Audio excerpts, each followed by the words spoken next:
پھر ایک روایت میں کہا گیا کہ آ، البقرہ اور آل عمران اور نساء جو ہیں اور اس جیسی دوسری صورتیں جو ہیں، یہ جس گھر میں پڑھی جائیں وہ گھر نامراد نہیں ہوگا۔ یہ اب ظاہر ہے ان کی تلاوت کی جو برکات ہیں یہ یہ اس اس طرح ہے۔ پہلو سے ہے کہ لوگ جو ہیں وہ ان کو گھر میں پڑھنے کا اہتمام کریں۔ مقصد یہ ہے کہ قرآن کی محض چھوٹی صورتوں تک محدود نہ رہ نہ جائے، رہیں۔ پورے قرآن کو پڑھنا، سیکھنا، یاد کرنا، گھروں میں تلاوت کرنا یہ مسلمانوں کی زندگی کا حصہ بنے۔ بالکل صحیح۔ ہمارے یہاں بھی یہ بڑا مسئلہ ہے کہ لوگ بڑی صورتیں یاد نہیں کرتے اور پھر ساری زندگی میرے خیال سے وہ چھوٹی چھوٹی صورتوں پہ، آخر 10-20 صورتوں پہ گزار دیتے ہیں۔ ہاں تو تو ظاہر یہاں ہے بھی ترغیب لوگوں تھی کی کہ اس میں اکثر لوگوں کی جو استطاعت ہے اس کو بھی محدود رکھنا چاہیے، لیکن یہ ہے کہ گھروں میں کم سے کم کفایہ کے طور پر اہتمام ہو، تو یہ چیزیں بھی بتانی چاہیے لوگوں کو۔ بالکل صحیح۔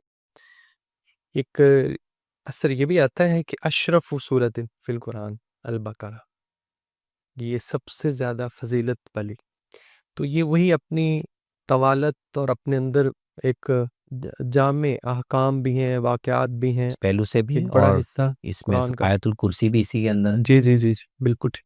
جی پھر اس کے اندر جو آخری آیتیں ہیں اس کے بارے میں الگ سے ہے کہ وہ تو اللہ تعالیٰ نے اپنے خاص خزانے سے جی جی عطا بالکل کی ہیں۔ بالکل، آمن آخری آیت الرسول بما خاص طور انزل پہ، الیہ۔ بالکل صحیح۔ پھر عبداللہ بن مسعود فرماتے ہیں کہ جیسے ہر چیز کی چوٹی ہوتی ہے تو قرآن کی چوٹی جو ہے یہ سورہ البقرہ ہے۔ یہ یہاں پھر چوٹی سے کیا مراد؟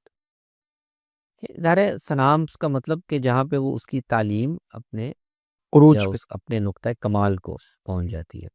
تو سورہ اس کو آپ دیکھیں تو یعنی اس میں غیر المغضوب علیہم ولا الضالین اہدنا الصراط المستقیم، یہ جو اس امت سے مطلوب ہے، بالکل صحیح، بالکل اس تو کے پورے بقرہ اس کا پورا آپ کے سامنے منظر رکھ دیتی ہے۔ منظر رکھ دیتا، بہت یعنی اچھا۔ آدھی صورت جو ہے وہ پچھلی امت نے ہدایت پا کر کیا رویہ اختیار کیا اس کی تصویر پیش کرتی ہے، باقی آدھی اس امت کو بتاتی ہے کہ تمہیں اللہ نے منصب کیا دیا، بالکل تمہارے لیے احکام و شرائع کیا مقرر کیے ہیں، اور تم سے اللہ کے راستے میں جہاد اور انفاق جی جی جی، کی ذمہ بالکل صحیح، داری تم نے بالکل کیسے صحیح۔ ادا کرنی ہے۔